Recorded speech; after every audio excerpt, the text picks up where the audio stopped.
Hi everybody, this is Seth Emerson, your intrepid Georgia beat writer, reporting in on Wednesday, August the 1st.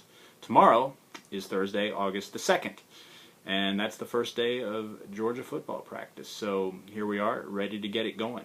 We're going to do a lot more video hopefully on the blog this year. As you can see right now, we've got a very high-tech studio consisting of my office. Our budget also does not have much in the way of camera crews. In fact, the camera crew is supposed to just be my dog Archie, who right now isn't even doing his job. He's just laying on the bed over there. But we make do. Alright, so the start of practice tomorrow.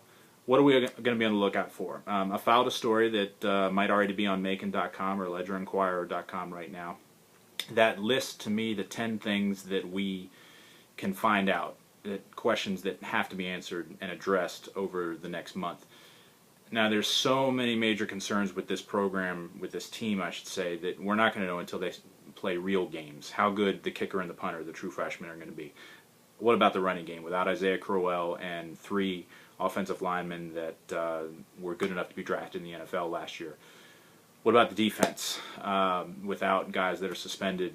Mark Richt playing a little coy right now with us in terms of who's suspended and when, other than Sanders Cummings for 2 games. So there's a lot that we're not going to know until they actually take the field on September 1st. But in the meantime, over the next 4 weeks, there's a lot that I'll be interested in finding out, in watching when we're out there, and we'll report back to you. The main things to me right now are Malcolm Mitchell, in terms of the two-way experiment. We know he's going to start out on defense. My inclination is still that by the end of the year, they're going to figure out he's more valuable to this team on offense, that he's primarily defensive depth. But what if Malcolm Mitchell turns out to be so good that they want to keep him over there, try and balance it between offense and defense?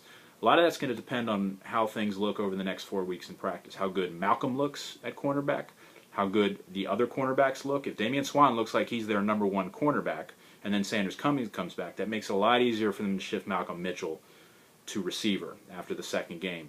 But also how the receivers look. Tavares King, is he a game-breaking kind of guy like it was in the Outback Bowl? We'll see. Chris Conley, Michael Bennett, guys like that. Rantavius Wooten's back as a redshirt junior. I'll be watching that. I'll also be watching the line. 2 main issues to me on the line. 2.5 if, I'll say, Colton Houston's eligibility and how good he can be is the half. But to me, the 2 main things there is whether John Theus is ready. If he's as good as advertised, they're going to plug him in either at right tackle or left tackle. Most likely right tackle, with Canarius Gates playing left tackle.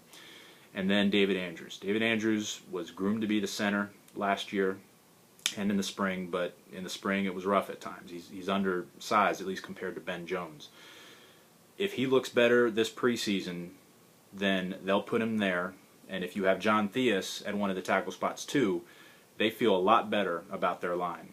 If one or both of those things don't turn out, then you've got a line that's got a lot of questions.